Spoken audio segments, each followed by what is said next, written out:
Assalamu alaikum, my young learners, my dear students. Today I am going to deliver a lecture on unit number 12 Rembrandt. This chapter is taken from Understand and Communicate, an English course for secondary school, book 2. It's a revised edition. This Understand and Communicate is a series of 3 English textbooks specially written to provide a complete course for students in secondary school. So without wasting time, let's get started our chapter. In this chapter, we will come to know about Rembrandt, the painter, his life, his style, his artistic work, how did he spend his life. This chapter is taken from New Junior World Encyclopedia. With the starting lines, it is said that Rembrandt, one of the greatest artists of all time, was born in Leiden in Netherlands. As you can easily see the picture of Rembrandt, it is his painting. You can get an idea how marvelous, how skilled, how deft artist, a painter he was. His family ground its own grain in a windmill on the city's wall. In this picture, you can see the traditional windmill in Netherlands, and you must know that Netherlands is a country in Europe. As a child, he liked to sketch the sun coming in through a tiny window and making a streak of light on the inside of the windmill. So, it does mean he was working in his windmill and he was from Netherlands and he was a greatest artist.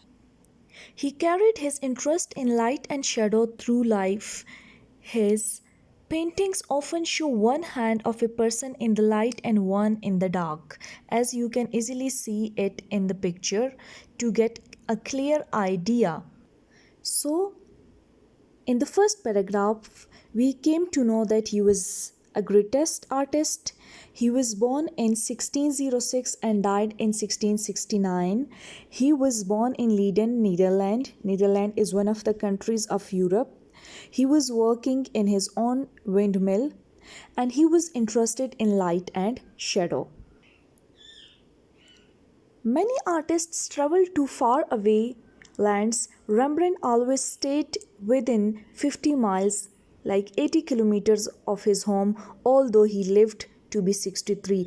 It does mean throughout his life, he never left his hometown. He stayed there, he faced all the difficulties, but he never left out his hometown, his home place.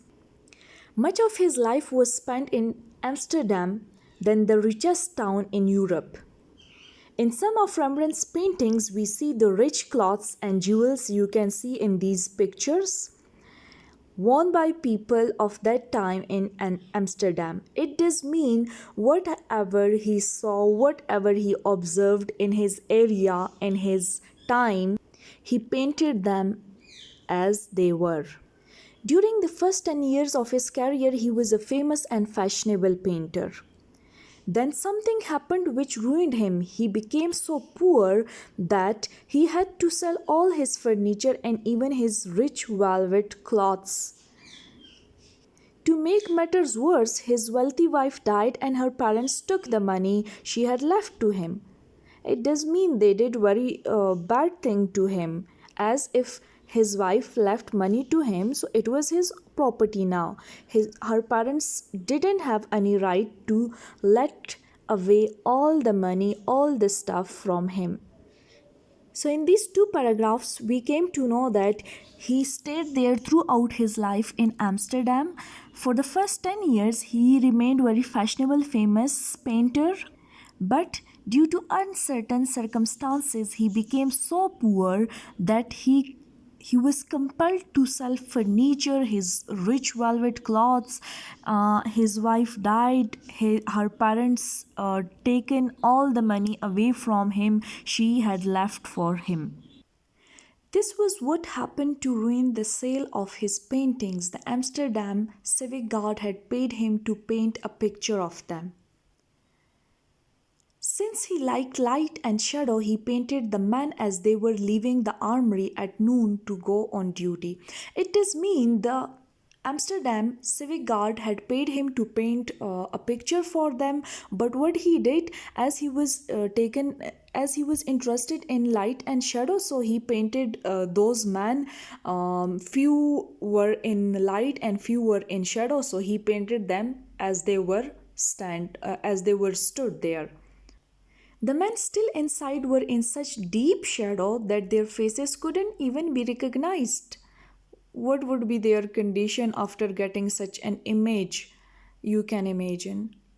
These men were very angry. The men in the sunlight, of course, showed well, but their satisfaction didn't make up for the anger of the others. So, obviously, we can imagine the anger of those whose paintings or whose faces were still in the dark. But to your astonishment, to your surprise, the picture is one of the Rembrandt's best, The Night Watch, although it was painted at noon. The picture you are seeing, you are watching at the same time, it is called The Night Watch. This was the picture he painted. You can see that some people were standing in dark and some in light. So obviously those who paid for this painting and their images were not clear, their faces were not even recognized, obviously they would be angry with him. But still, today, this picture had gained famous, a great recognition, and it was given the name The Night Watch, though it was painted at noon. So, in this paragraph, we came to know that he was completely ruined. Even whatever he painted, people didn't recognize him at that time. His work didn't get fame, and people got angry on his work. Though he painted the best of his pictures, the best of his paintings, The Night Watch, it was a masterpiece, but he didn't get the recognition at his time. Even poverty didn't keep Rembrandt from painting. He married a girl who had been a nurse to his son. They had a daughter. Since he was too poor to hire models, he painted his wife, his daughter, and with the help of a mirror himself. He painted the poor, the lame, the blind, and the sick. He dressed them in biblical costumes, as was often done in his time. All these things can easily be seen in the paintings I dispatched. Even the slides are showing you everything, how skillful painter he was, how good worker he was, how pain he took while painting these images. They are amazing even today. Other Dutch artists of the time painted cloth of lovely texture, dishes, tiles, and other such things simply because they were beautiful. And you can see in the picture what Rembrandt painted. He painted the blind, the old, the sick. They, the other Dutch painters, they painted pictures of rooms with handsomely dressed people in them, people in them. And what you see in this picture, in this painting of Rembrandt, nothing. An old room of a windmill where an old man is sitting and he is doing some work. So, what the other painters painted and what he painted. Rembrandt was great because he painted people so that we can tell how they felt and thought. Like from the image you are watching at this time, what can you feel? An old lady. Look at her eyes, look at her temple, at her forehead, at her face. You can feel even in the image what is she thinking. Like she is a sad, she is a gloomy woman. She has certain problems. She is facing the troublesome situations of her life. So he was great because he painted people so that we can tell even today how they felt and thought. He painted their personalities, not just their clothes. Even she wears her clothes, but we easily get the idea about her personality. Rembrandt worked hard all his life, becoming a better and better artist. The world stopped paying him. The people of his time stopped honoring him.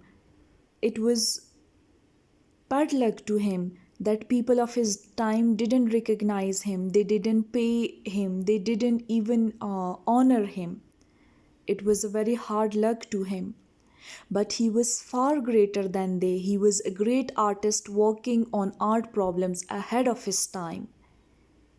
And indeed, he was a great painter. From the paintings I dispatched, from the paintings you watched, the slides I uploaded, the slides I sent to you, all these paintings, all these images are painted by him. From these paintings, you can get easily the idea how greater he was, how skillful he was, how a great painter he was.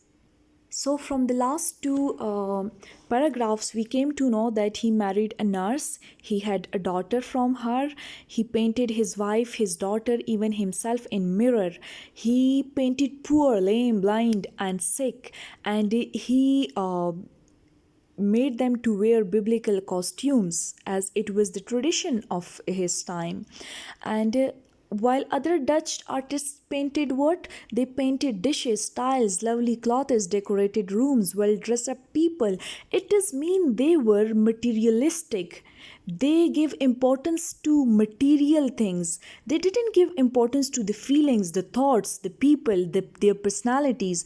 What they give importance to? They give importance to things.